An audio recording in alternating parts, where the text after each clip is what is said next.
Hi, I'm Chromus, and these fine folk here are my fellow guild members, and they helped me to Warlock tank every Burning Crusade dungeon whilst levelling to 70. Wait, are you a tank? And you're a warlock? Oh my god. That's right, this Shadow Boy is a tanky Shadow Boy. Whilst I was levelling anyway. It all started when the guild realised we needed a few more tanks for our dungeon groups on launch night. Our raid team was totally sorted, but due to Blizzard's fairly late announcement of the launch date, quite a few of our members had holidays and other real life shit booked in. It just meant we were running a bit light on tanks at launch. We wanted to form as many groups as possible so people didn't have to quest in the hot chaos that would be Hellfire Peninsula the first few days. I joked about Warlock tanking after seeing Stay Safe's video where he was enjoying Warlock tanking some classic content. I know I'm not the first one to do this, but the idea really appealed to me. I seriously wanted to tank every TBC normal dungeon as a Warlock, and so the Warlock science had begun. For the most part, it was just me looking at the talent calculator, picking anything that looked juicy. I played around with different talents until I landed on something that looked good. Ultimately, I decided on 0, 31, 20, which is basically get Soul Link, then go deep enough into the Destruction Tree for intensity. For any non-Warlocks watching, Soul Link causes 20% of incoming damage to be split with your pet. So if you were to take a flat 1000 damage, 200 is siphoned off to your pet instead. This is a great boost in mitigation, and part of the reason why SL Warlocks are so hard to kill in Arena. Next up is Master Demonologist, a talent that gives you a different passive effect depending on the demon you have summoned. In our case, we tend to have the Voidwalker out, due to it having the largest health pool for Soul Link, and the Demon Blueberry actually comes in handy for off-tanking certain mobs. Having the Voidwalker summoned reduces physical damage taken by up to 10%. This is obviously great, especially considering how little armour we have as cloth wearers, so anything we can do to reduce physical damage taken is a win. Reduced threat from the Imp is pointless as a tank. Resistance is useful depending on the dungeon. The Felguard and Succubus have really cool damage effects which would definitely be good for threat, but my spec didn't have a Felguard, and I stuck to the Voidwalker in the end anyway, as I was more concerned with mitigation, and I liked having my little off tank. Now, there is a little unaddressed issue of spell pushback. Any caster will tell you, having just one mob on you in Classic is a massive hindrance on your DPS, but as a tank, it's expected to regularly have 3 or 4 mobs on you at a time. So what's a guild to do? Dungeons are more trash than boss after all. And that's where intensity comes in. Intensity has changed since Classic. Where before it was only a spell pushback reduction on certain spells, now it reduces pushback on all destruction spells. By 70%, that massively increases the chance of getting a cast off. Also include a pair of rank 6 PvP gloves with a 50% chance to avoid interruption when casting Searing Pain, and it's Searing Pains for everybody. Anyway, throw in a group of guildies, some armor scrolls, pots, 2 shamans with delicious totems, a Nax geared Resto Tree Bay, plus a hunter with good taste in pet names, and we were ready for launch night.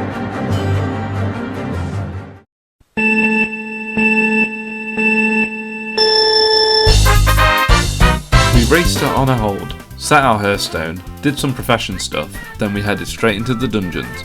As you would probably expect, the first 2 dungeons were fairly easy. In Ramparts, a lot of mobs would try and disarm you, but as a Warlock tank... No! Anyway!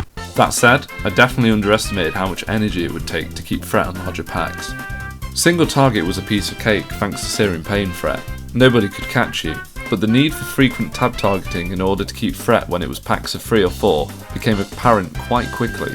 Hellfire was an option for certain AoE pools of course, but Searing Pain was just so good. Often I would precast and tab target a few Searing Pains until I was comfortably ahead on threat. After that, I'd just do whatever I felt like doing really. I'm surprised my tab key still works at this point. Some of the bigger packs were tough, but after a run or 2 it became second nature, massively helped by the fact we had decent gear. Smooth sailing so far. Blood Furnace, however, was a little harder, but nothing crazy. The hardest boss was the damn fucking mines and our pet's desire to eat them. In contrast to Ramparts, there was a fair amount of spell lock in Blood Furnace, which I guess balances out the disarm thing since silence made me sad.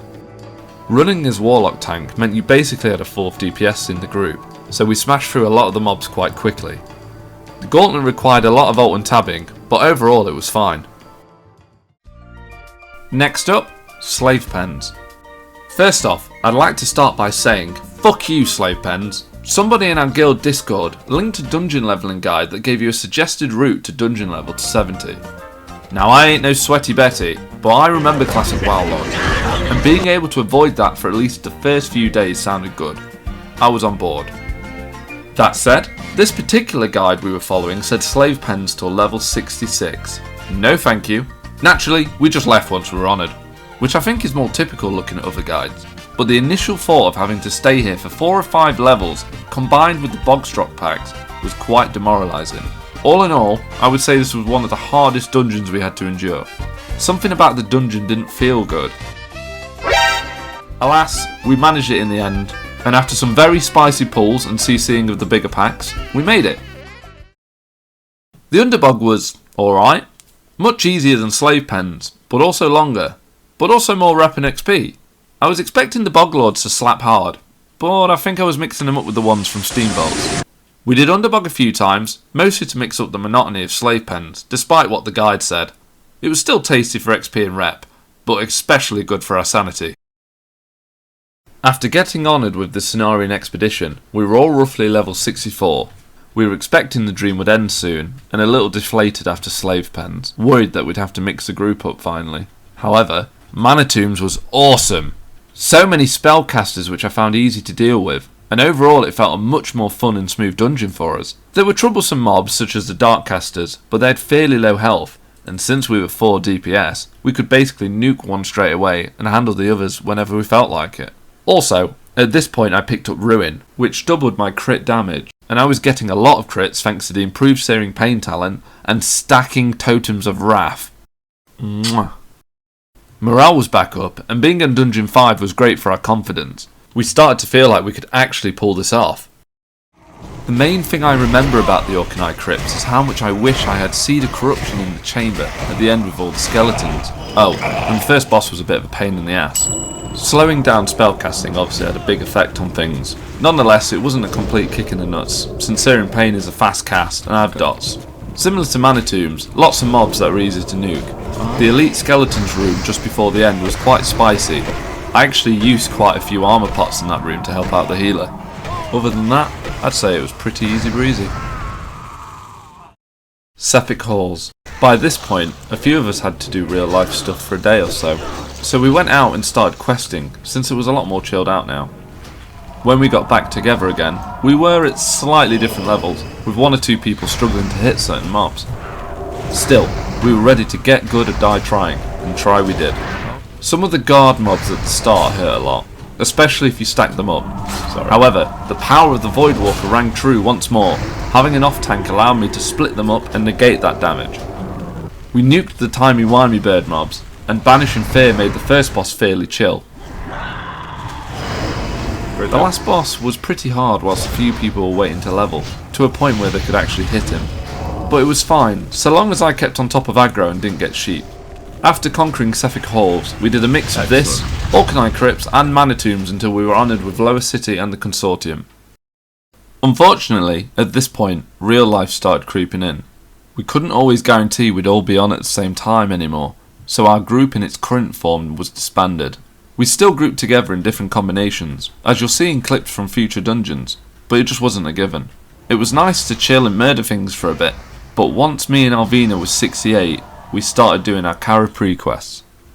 After which, we gathered up a group of adventurers with the plan to venture into the house of he who smelt it and dealt it, the living fart himself, the holder of the first Kara fragment and residing in Shadow Labyrinth, Murmur. To be honest, we were anticipating some wipes. We knew this wouldn't be easy. Big packs, mind control bosses, assassins. We were plenty scared, and we should have been. The first time doing the place, we wiped a few times on Murmur, and the first time we killed him the Pug Warrior even had to tank for the last few percentage. My Warlock feelings were hurt, and I'm not going to lie, I thought I had reached my ceiling at this point. But then I got an extra level, swapped a few pieces of gear that had more stamina on them, and then got back on the Fell Horse. Up to the first boss was totally fine, but the room the second boss was chilling in was quite tough sometimes due to the size of the packs. If I managed to bait the spell kicks onto a different school and do a decent pull, we'd be fine. Same as before, a few practice pulls and we got it down, but things were a lot harder now. We dealt with the second and third bosses fine after making the said changes, but the last boss, the big whiff himself, was actually quite a challenge. He actually hit quite hard. Nonetheless, eventually it was no match for searing pain and the power of friendship. We collected our key fragment and got the hell out of there. Shadow Labs was definitely a red spicy on the Nando's chart. Steam Vaults. After getting the first key fragment from Murmur, the second key frag we wanted was here. We needed to pug the fifth person, who was actually pretty chill about joining our merry little band. We'd heard the Boglord slapped hard here, and after Shadow Labs, we were expecting this place to hurt as well. The mobs definitely tickled in places. Beyond the Boglords and occasional need for CC, this place was plain sailing. Being able to banish and fear the first boss ads was great, and we had plenty of DPS for the last boss. After this, we went off and quested in Neverstorm for the final push to level 70, and began making a start on the Alcatraz key quest chain. Once we dinged 70, we got a guild group together to smash through all of the Tempest Keep dungeons. Honestly, they were fine. Everything was going from smooth to smoother. Life was good. We ended up doing the quest chain for the Alcatraz key at the same time, so we ended with a key frag run, and besides getting melted by the pew pew laser beam occasionally from the last boss of Alcatraz, everything went really well. Say the line! I'm gonna light you up, sweet cheeks! Our next stop was Caverns of Time, and now the only dungeons I hadn't yet successfully Warlock tanked was Durnhold, Black Morass, and the Shattered Halls. Both of the Cavern of Time dungeons were fine. Durnhold was the harder of the two. Black Morass was especially chill, I guess because it was mostly single target mini bosses, and the extra DPS meant we just smashed through the different waves. Durnhold occasionally the spell locks would be a nuisance, and certain packs hurt a bit, especially some of the bigger ones towards the end, but we still managed it without a wipe. At this point we were bored of grinding rep, and we were just happy to finish off our attunement to Karazhan. The final dungeon. I had a lot of confidence at this point. We'd managed every obstacle so far, and yet I still had mad respect for Shattered Halls. We weren't going to give up now. We got a group together and prepared for glory and wipes, and wipe we did. Safe to say, this was officially the hardest of them all. The trash packs really fucking hurt, and the lack of armour was definitely felt on some of the larger gladiator packs. We were even CCing and it still hurt. Sure, we could have done a little better on the CC front, but we actually wiped quite a few times and had to concentrate. Yeah. The bosses weren't the problem, it was all in the trash. Once we managed to fumble our way to the second to last boss, victory was assured. We eventually killed the living Beyblade, and victory was mine. We did it.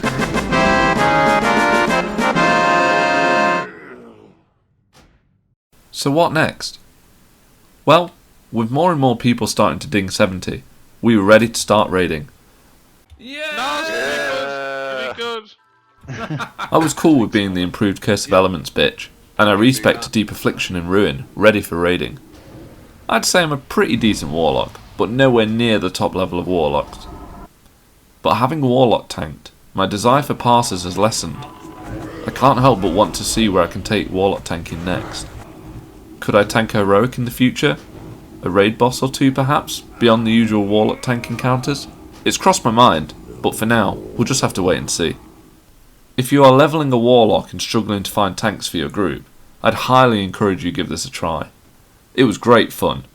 Sure, okay, I had a lot of Nax gear and a very competent group, but there's some juicy green items with lots of stamina, and as long as you have the right talent, and a group that's got a sense of humour, there's a good chance you could do something different too, before falling back into the meta at max level.